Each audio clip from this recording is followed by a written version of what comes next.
Good morning, YouTube. Welcome to 21 Days of the Goddess. This is day 6, Healing the Past with MNEMOSYNE. MNEMOSYNE is our goddess. This one is new to me as well. Like I said, I am learning more about these goddesses right along with you. But this is a really beautiful card because she is the goddess of memories and the past. And this card is telling us to look at our stories. So if you joined yesterday or listened to the meditation yesterday, it was about Lakshmi, abundance and prosperity. And this is such a nice next step because we talked about how to release our scarcity stories and replace it with an abundance story and what it is that we want to experience and what it is we want to create in this next chapter after this very powerful full moon. And we are still in the full moon energy today in the light. Full moons have their peak power for about 3 days on, during that time. And this goddess is telling us to look back over your past and the stories that you tell yourself that might be keeping you trapped and not as free. And that could be whether it's financial or with relational healing or some kind of wounding. And, there's a lot of spiritual bypassing stuff out there that will tell you, oh, just think positive. Don't think about, what happened. Don't perseverate on it. And we don't want to perseverate on it, but we do have to examine it in order to get through it. What's the phrase? You got to feel it to heal it.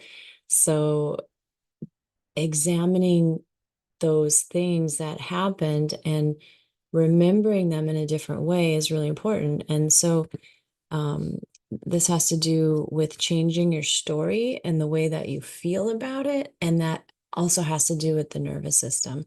So being able to calm and settle the nervous system enough that you can revisit the past memories. That's really important. And that is a piece that people miss.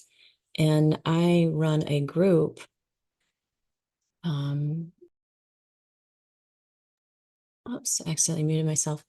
I run a group online that helps you heal trauma through settling the nervous system and then going through and allowing some of these experiences and emotions in the body to purge. It's almost like they're lifting up out of your cells. And yes, these traumas, these wounds will be stored in the body. And this is why we get triggered, right? It's like whatever's happening between us and another person, it's triggering a memory of something that happened in the past. And no matter how we think our way out of it, so this is like cognitive behavioral therapy, you change your thinking, you change your behaviors, that works to some extent, but you're always having to like mind over matter, mind over matter. If you just go to the body and the source of it and shift the way the body is experiencing it, then you don't have to put so much mental effort into not being triggered or healing that better. So do you see what I'm saying? It's not just the mind and it's not just the body. You really need both because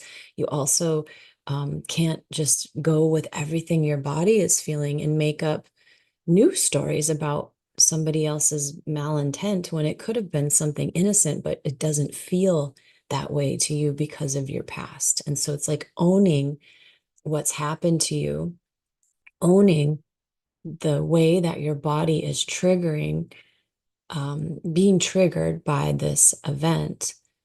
And when you own it, you can change it. You can work with it. If you don't own it, there's nothing you can do. You're powerless, right? So your body needs to release that trauma, that energy.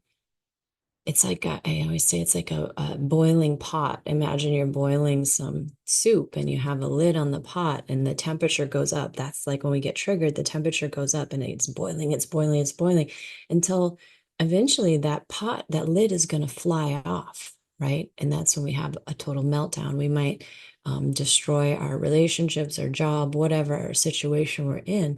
But if we could just open up the lid and let out a little steam little by little until we can regulate that situation.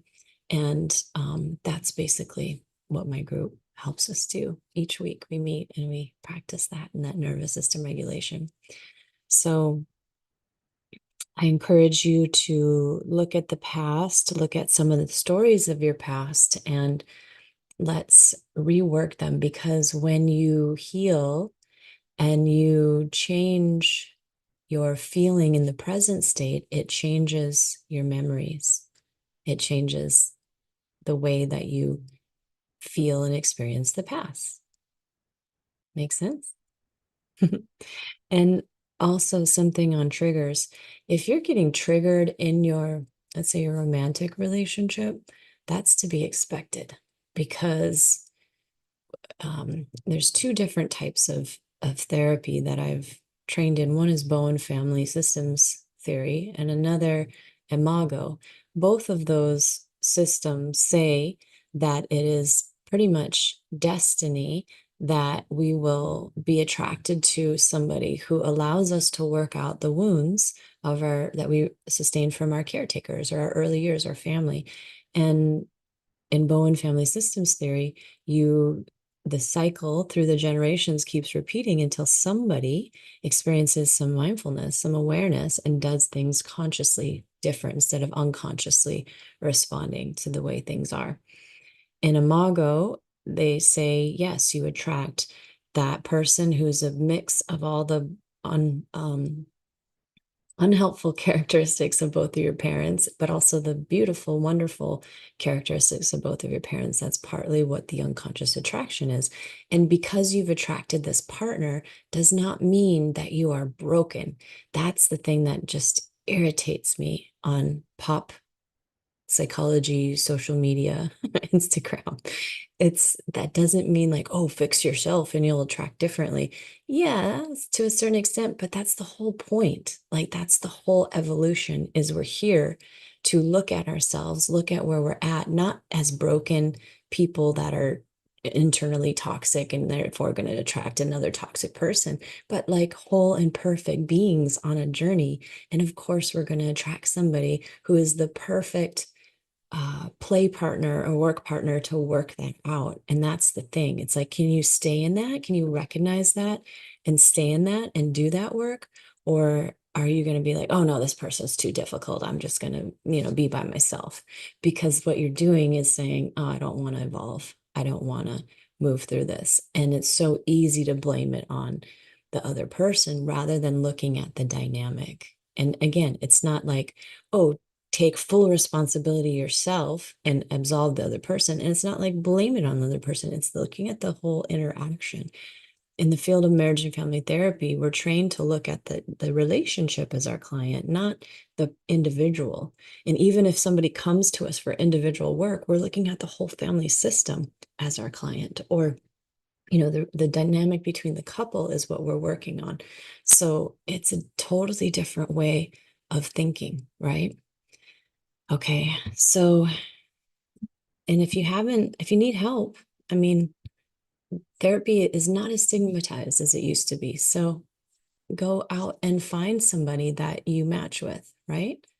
I'm currently taking new clients too. So, if you're listening to this in 2024, contact me. All right, here we go with our meditation.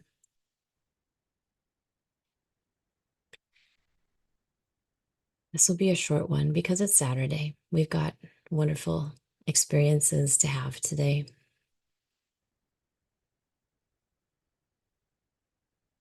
Centering yourself with your breath. This is always the foundation of any meditative work that you do. The word meditation, medi, means to measure, and therefore meditation is just noticing what's going on inwardly and noticing what's going on with you. And if you do that, even if you don't feel particularly relaxed, you did it right. And so taking this time for yourself today to see just how relaxed you might like to be. And also taking inventory of the past. And so before we dive into some of those past memories, wanting you to ground yourself by taking nice deep breaths into your belly, filling your belly up from bottom to top. And as you breathe in, filling your lungs, your belly softens.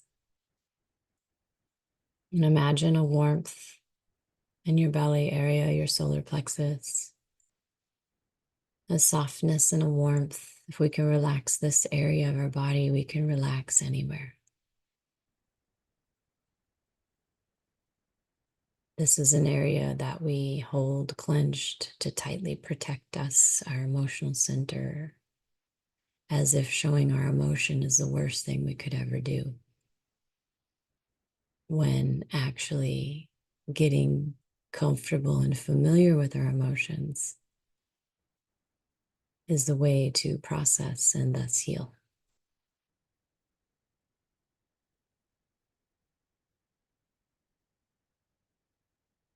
So as your belly softens, your lungs fill up even more with air. And as you take these nice, deep, slow breaths, it turns on the parasympathetic nervous system, the relaxation response, shuts down fight or flight. And so you can use these belly breaths anytime to regulate, to bring yourself back to the center.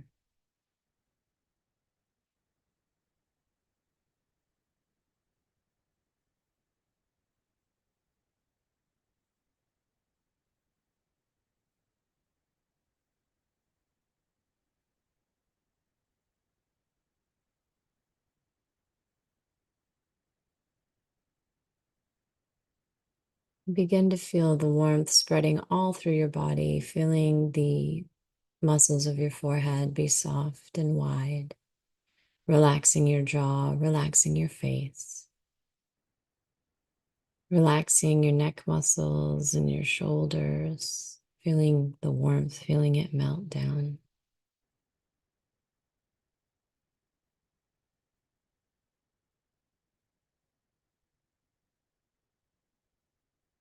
And feeling a protective, iridescent light bubble around you, perhaps around us, and perhaps even around all of us who are joining in on this meditation. We're all focusing on the same thing together. It gives it more power, more energy. We can do things better together than alone.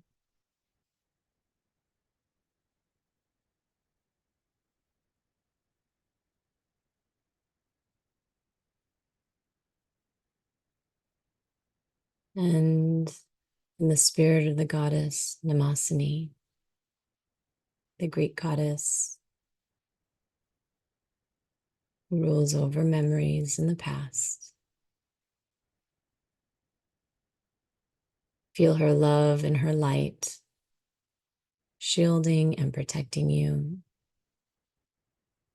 in this bubble of unconditional love and safety.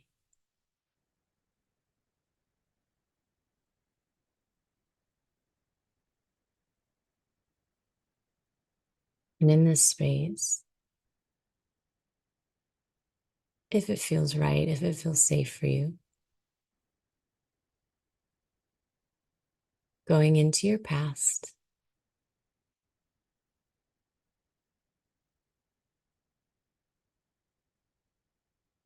looking at any of the stories or experiences or memories that may have contributed to the things that are triggering you most in the present. Is it a continual argument with your partner, with a family member, with a colleague?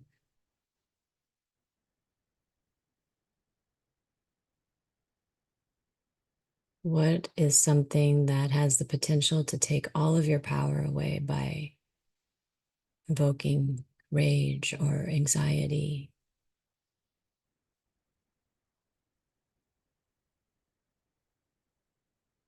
And where did that come from? What wound is trying to be protected?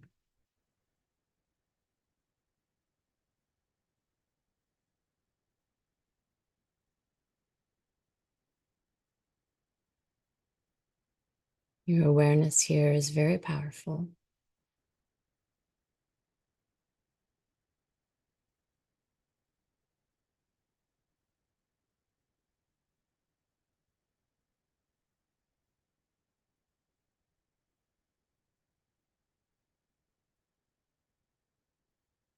Now, in your imagination, traveling back to that time, maybe right after that thing happened or that scenario occurred, and bringing in your current self, your adult self, your capable self, your protective self, to go back and advocate, stand up for, speak for, and protect the past you.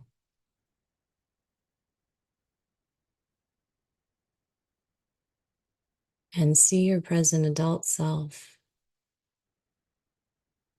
going back and holding and nurturing that past wounded self, allowing them to process all of their feelings, to cry, to shake, to be held and loved no matter what they feel.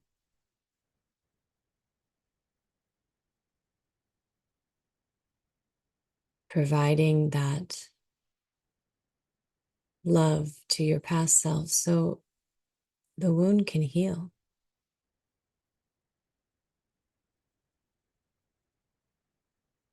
And staying with your past self until you see it healing and evaporating.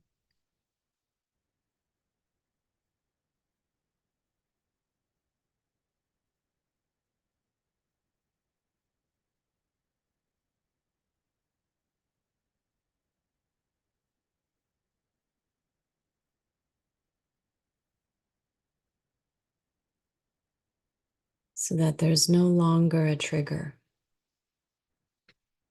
in the present day. And if that thing happens again, or that behavior that reminds you of that past memory, it's just an awareness. It's an awareness that, ooh, I've been through this before. I should be cautious. But it doesn't have the ability to topple you.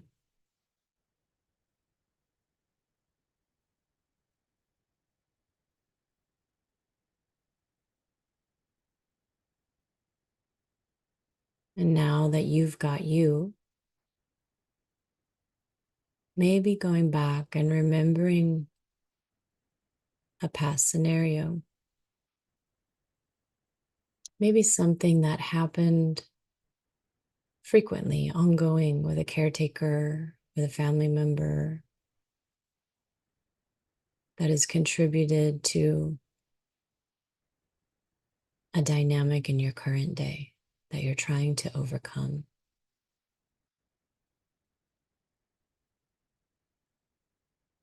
And going back now and seeing that caretaker, that sibling, that family member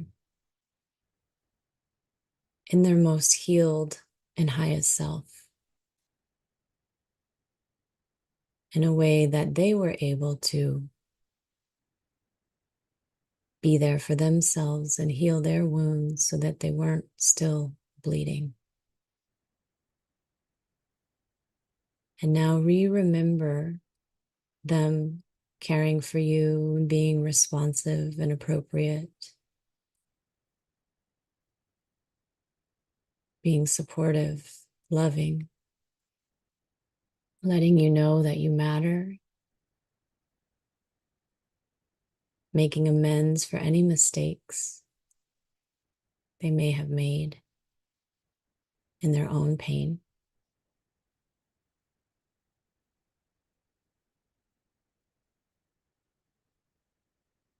And then noticing the dynamic between you completely shifting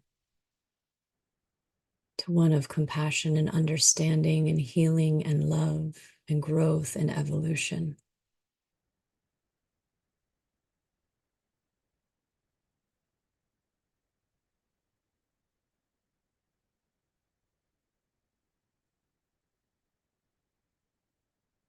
And bring that energy back to your current self, your current life.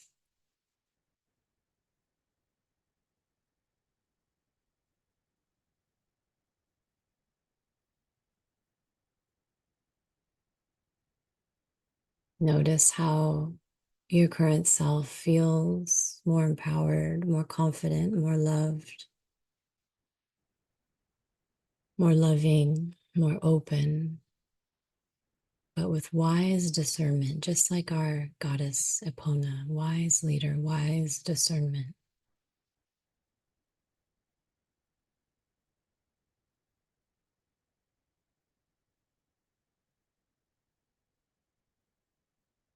And if you like, you can continue this meditation and go back and revisit other memories. Or you can listen to the recording daily as a practice to uncover more and more of your triggers.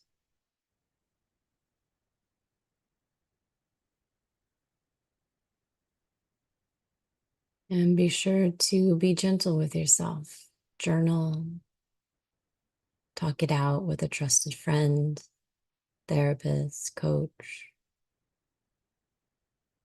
Drink lots of water, nourish yourself with really good, healthy food, fresh air, nature. Really treating yourself with exquisite self-care as you revisit and re-remember and reshape the past for a better present and future.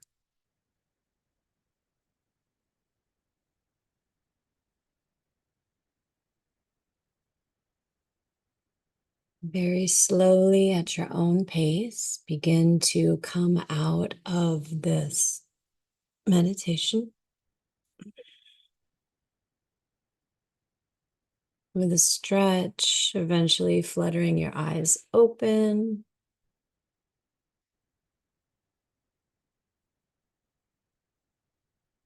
I'd love if you shared any comments about what you experienced with this video. I'd love if you liked and subscribed on YouTube so that other people can see this video who might need it. I'd love if you share this video to somebody who needs it. I'd love if you liked it and shared it on Instagram. I don't know if I will keep this open and free to the public after this 21 days. I might make it a private series. I haven't decided yet. So I hope that you access it while it's here. Day 6, we still have almost 2 weeks of meditations every morning, 9 a.m. Pacific Standard Time, 21 days of the goddess. All right, I am going to go spend some wonderful time in nature with my loved ones, and I will see you tomorrow.